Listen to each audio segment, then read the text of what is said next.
This podcast is for informational purposes only. Personal views and opinions expressed by our podcast guests are their own and not legal advice, neither health, tax, nor professional, nor official statements by their organizations. Guest views may not be those of the host.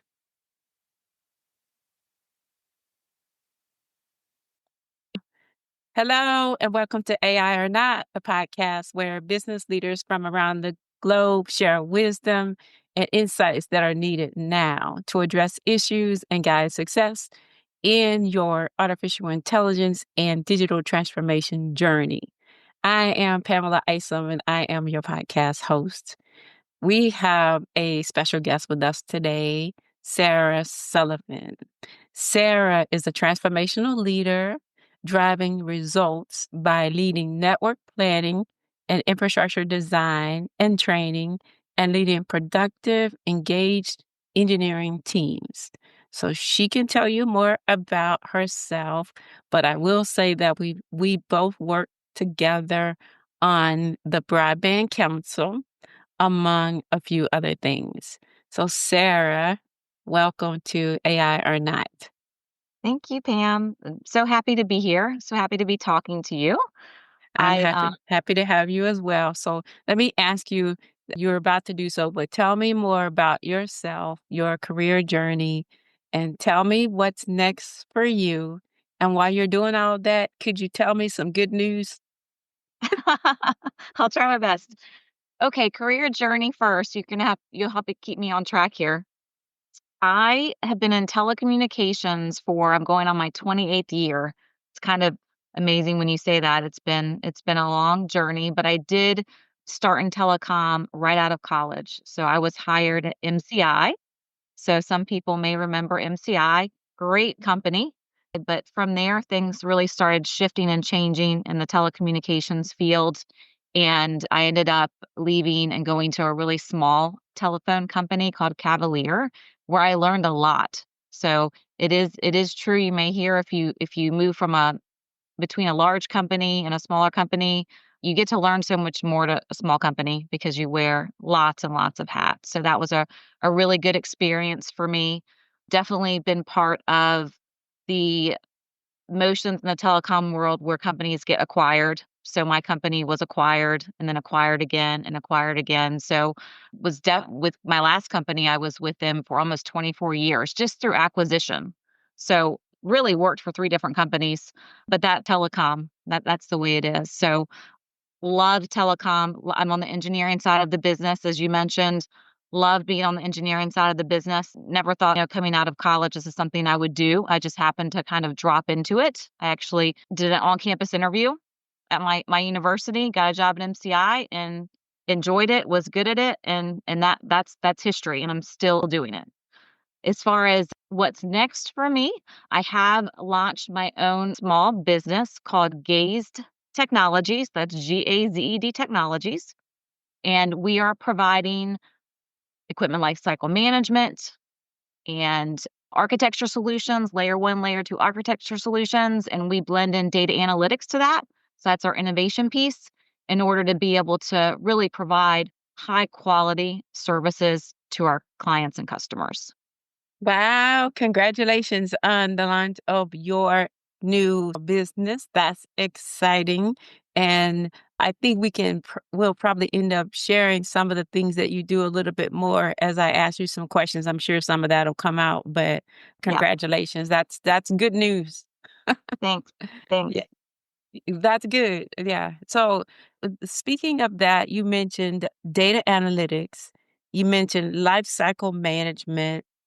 And so I'm thinking about today and generative AI and just the AI world in general. And so we talked a little bit about a discussion around the use of generative AI to help society with risk aversion, with confidence, to build confidence, and to drive confidence and trustworthiness of the solutions. At least that's what I think about, and perfectionism. So can we talk about that a little bit more? How do you think the generative AI can help society with these matters? Absolutely. So I'm going to take you back to my personal experience and then what I've seen around my colleagues and them using generative AI and how it's helped them too. So, how it's helped me personally, and then also how it's helped the people around me. I've been using it intentionally, not very long, since probably March of 2024. So, we're talking a little less than a year. And one of the main reasons I really got into and it where it really helped me and it really made a difference was associated with the broadband council. You may remember we had a opportunity we were looking at. It was a grant opportunity for open RAN networks. And for me, it was actually the first opportunity that I had to go through a very long solicitation and understand what the requirements were for this grant opportunity. And so one of the first things I did is I took that paperwork, that packet, that solicitation, and uploaded it into a generative AI tool. And my tool of choice is ChatGPT. I do pay for the paid version, so that's just what I use and I've had good success with. But I uploaded it, asked it to summarize it for me, and that's where I started. Now I didn't leave it there. I think word of wisdom, just like we don't trust everything that's published on the internet, don't trust everything that ChatGPT gives you back in their response. So you have to check it over. This packet of information, this long solicitation, definitely read through it, but ChatGPT helped get me started on something that I'd never done before. So if you talk about risk aversion and stepping into a space where you've never done any work, Mhm. that's where my personal experience as ChatGPT really helped. It ramped me up. It helped me go quicker. And at that same time, I'm balancing a lot of different plates. I've got my full-time job. I'm chair of an employee resource group. I'm volunteering for the Society of Women Engineers. Like there's a lot going on. So ChatGPT allowed me to do this as well, which is something I was really passionate about and I really wanted to do and do well. I wanted to do a good job and it helped me. It helped me through that. Now tell me more. So did it help you understand the RFP better, or did you use it to summarize the RFP to see what are some of the key things it's looking for, or did you use it to help you with getting some thoughts for your response? I say all three.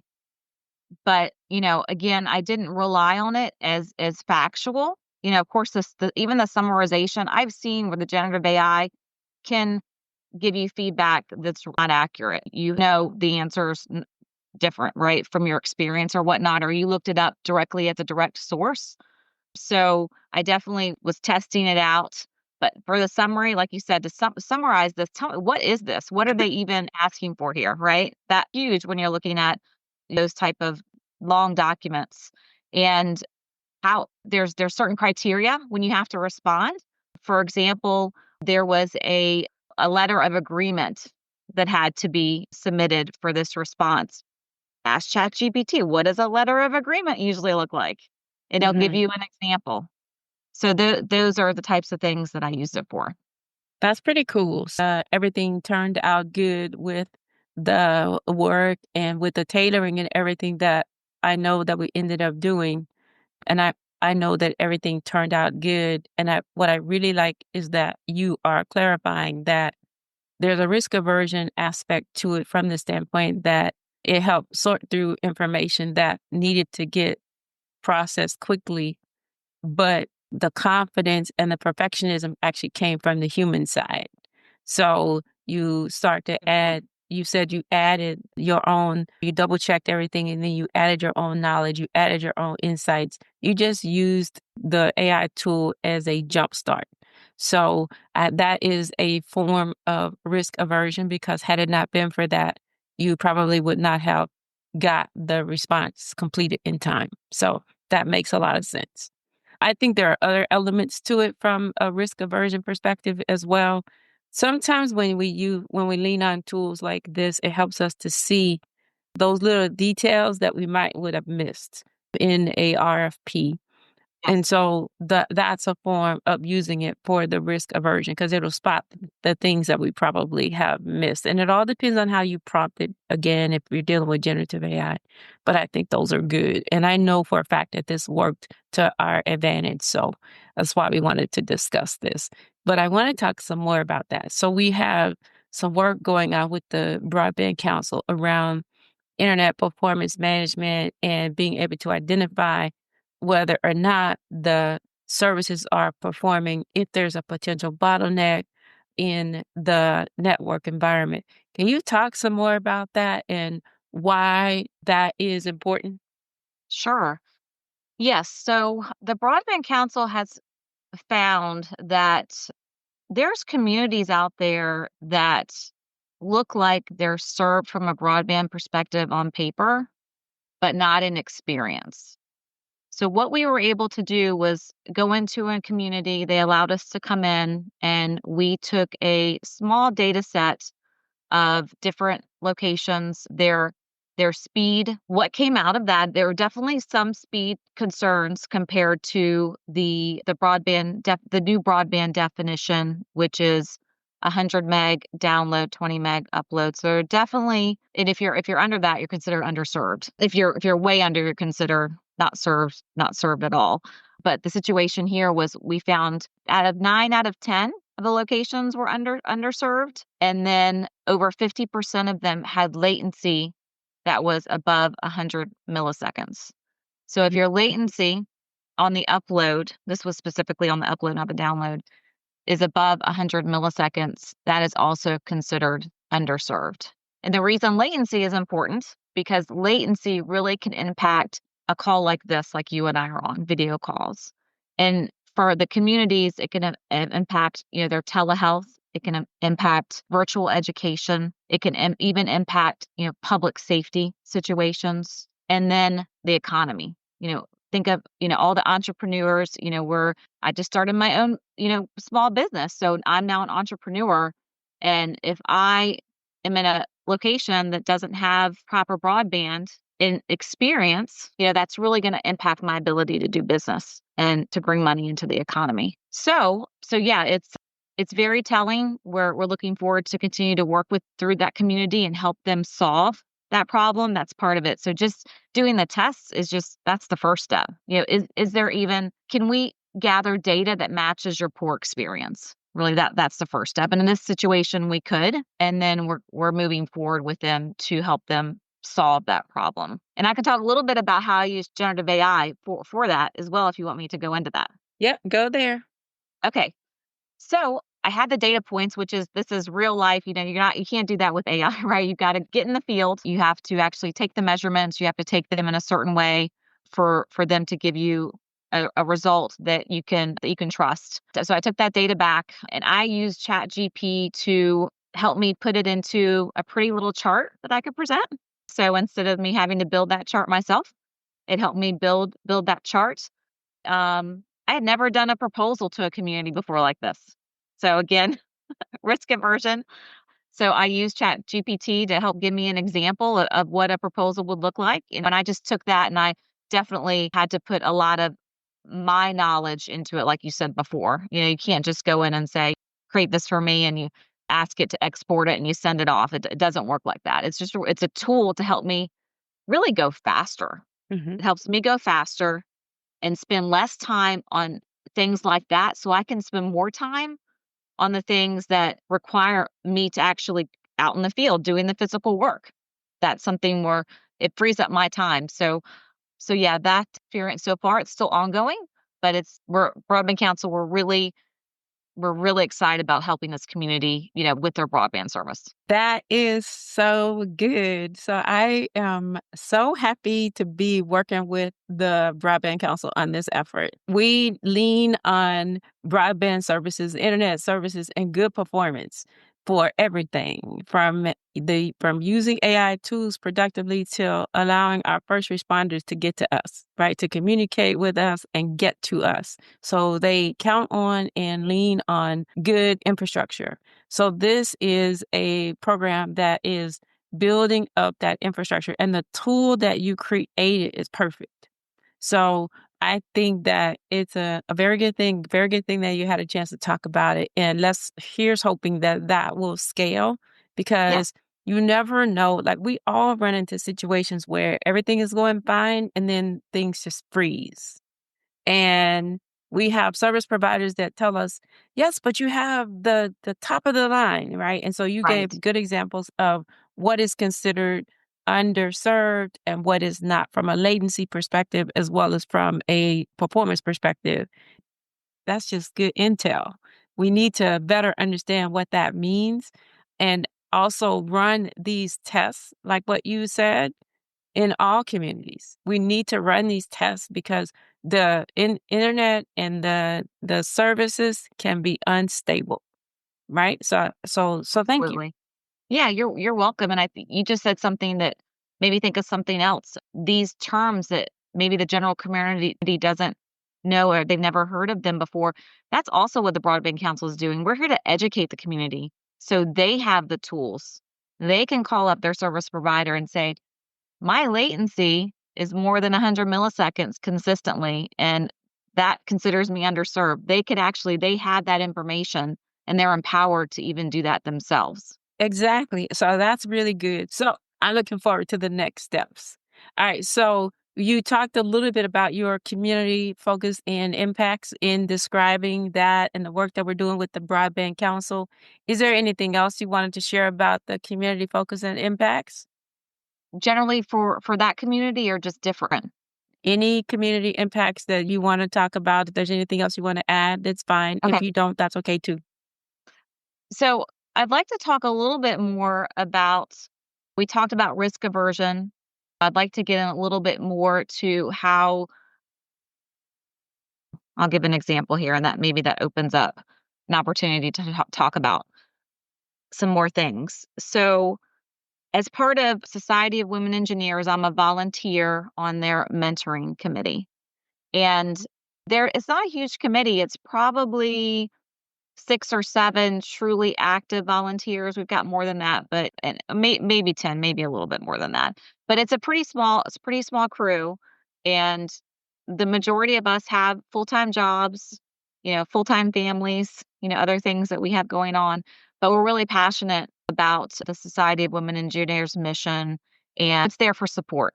It's there for supporting engineers in the community. And from a chat GPT perspective or from a generative AI perspective, we've started leaning on it for creating images for content that we put out. And again, I'm going to go back to my personal experience. I've never created an image before, but I can create some pretty cool images using generative AI that had people have told me they're like, "Wow, that's a really neat image." And Mm. I didn't create it. I prompted ChatGPT, and you have to work with it and adjust it and things like that. But I think this kind of leads into the perfectionism. When we put content out, when I put content out, I want it to be something that is the best that I can make it. And normally I'd spend a lot of time trying to create like maybe a PowerPoint image, like trying to create it for myself, maybe working in Canva Mm. trying to manually create that. But there are situations where you can use a generative AI tool and create a pretty neat looking image really quickly that can impress. Yeah, so you're using it for some of the alliances that you have, some of the focus groups. You mentioned the Society of Women Engineers, Broadband Council we already talked about. I think that that's really good. I think that we have been talking about how we see AI as an ally. So, would you say that those are examples of how AI is an ally? And is there anything you want to add to that discussion? Absolutely. AI is your ally. AI is your friend. AI is AI is another form of support for you, for anyone working on something maybe they're unfamiliar with or is trying to perfect something before they put that content out. It can help you again, it can help you speed things up. It's not a replacement, it's a tool. And I consider it an ally because of that. It's not a person, but it's pretty darn close. You can have a conversation with it. So you can ask it to adjust its tone, those kind of things. So, yes, I do believe that AI is an ally. So I like this conversation. So I am going to touch on this just a little bit. So I was in a discussion maybe a couple months back, and we were talking about the lady that wanted to marry her hologram. It's an AI powered hologram. And she said she married it and it was okay in where, in her country. And I was like, okay, so we are going too far. But on the one hand, I think she needed, I could get where she was coming from because I could see her seeing this as a safe conversation, right, with her hologram that's powered by AI. So she's thinking a safe conversation. And I think that so I'm a very positive person, but I worry that we go to an extreme. But I don't know if she is really at the extreme level, but I don't think I would try to marry my AI ally. You know what I mean? But do I think it can be an ally? Yes. But that I remember that discussion that I had, and I remember thinking, on the one hand, I liked what she did in the sense that she empowered herself and her hologram is doing exactly what she wants it to do, right?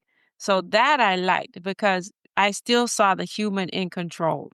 So Mhm, I got onto that to say I have no issues with us seeing AI as an ally. Just don't forget to stay in control. You are the human. You are the one in charge. You hear me talk about AI, our human agency. Keep your empowerment, and you are the one that says and controls what your AI ally does. Don't let it run wild. And in that particular case, like I'm like, that's between her and her country and her mhm, state of being.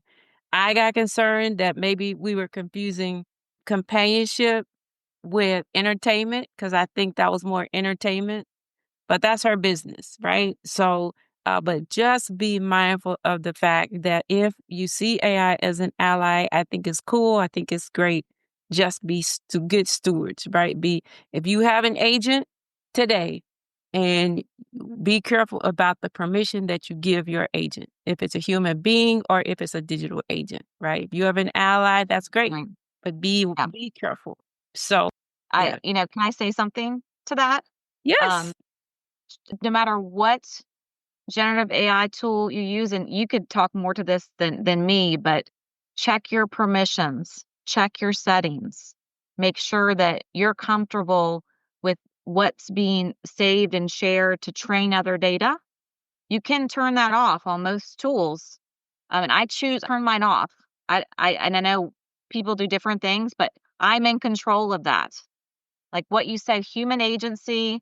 I love that term. And the other thing that made that story, as you were telling the story about the woman who married her hologram, I was thinking of Star Wars, and I was thinking of R2-D2. Am I saying there? Is that right? R2-D2.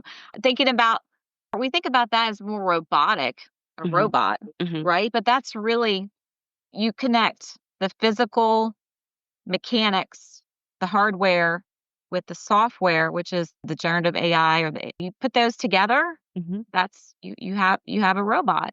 And I think we've been watched the Jetsons when we were little, like we've been dreaming and you know looking at that future for a long time. It's probably closer now than it ever is, but even if we do get there and you have your own say physical robot, human agency, you still need to be the one that's empowered. The human needs to be the one that's empowered, and that's such an important point. Yeah, and we have to understand how. So when we're dealing with governing AI and governing agents, we have to be very deliberate about how do we effectively govern. What kind of permissions should they have? Because of the convenience, it's so easy to just rely on these tools. And that's where we need to be careful. Think about a human being. Are you just going to turn over your permissions to a human being because they're your delegate? I don't think so. And if you are, you might want to think twice, right? Even no matter how much you trust them, right? Be Yeah. careful about the things that we be careful about. Who's controlling your data? How are they controlling your data? What rights do they have? Same thing, right? So, what rights do they have? And even more so in the digital world, how are they sharing your data? Can they share your data? Right. And so those are things to be mindful of in the day and time of the AI as an ally, which I agree. I agree with. So, Like, everything you're saying, it brought up one more thing I'm gonna talk about here. Just so we d say for take, for example, you download a new app and you have to check the privacy statement, that's legalese and 3 pages long. Take that privacy statement, copy, paste it into generative AI and ask it to summarize it for you. mhm. And make sure that you're okay with the permissions and what it's doing with your data. That's another tip. Have you tried that, or have you ever read, like, fully any of those privacy statements? My privacy statement is long. On my website, Mhm. it's long and it's very comprehensive. So I had to come up with a privacy statement. I had to check with Virginia laws to make sure that I was compliant with the law. And then I had to query one of the AI tools to help me track down any Virginia legislation that I may not have thought about before running it by my legal teams. So yes, and I use tools like that to help me out because I don't wanna miss anything. So I will use it to assist me. Yeah, Excellent. yeah, Nice. That's yeah. really neat to hear. I'll have to go check out your privacy statement and plug it into ChatGPT. Don't See tell I me don't tell me what it says. Don't. Okay, so, all right, so now we're towards the end of our talk here. It's been a great talk, great time chatting with you. too. I would like to know, are there words so there are words you can share words of wisdom. You can share advice, give advice, or you can make a call to action, or you can do all three. But your last words and parting words, please share with the listener so we can take heed and consider me a listener at this point. Okay. So, I don't know what category this is gonna fall under. Probably words of wisdom or words of advice. So we're all have multiple plates up in the air. So imagine all these plates you're trying to spin and carry. You got family, you got work, you have elderly parents, you've got grocery shopping, you got taking care of the house, cutting the grass, you've got all these plates up in the air. Think of generative AI as helping you take down one of those plates. It's actually helping you. It's not another tool that you have to add to your plates that you already have spinning. It actually can help you if you use it to help speed things up, some of the things that we talked about today. And you could use it to give you a recipe. I use it all the time for cooking to say, give me a simple, I used it just last week. Give me a simple recipe to cook salmon. I got a big piece of salmon from Costco. I haven't cooked salmon in forever.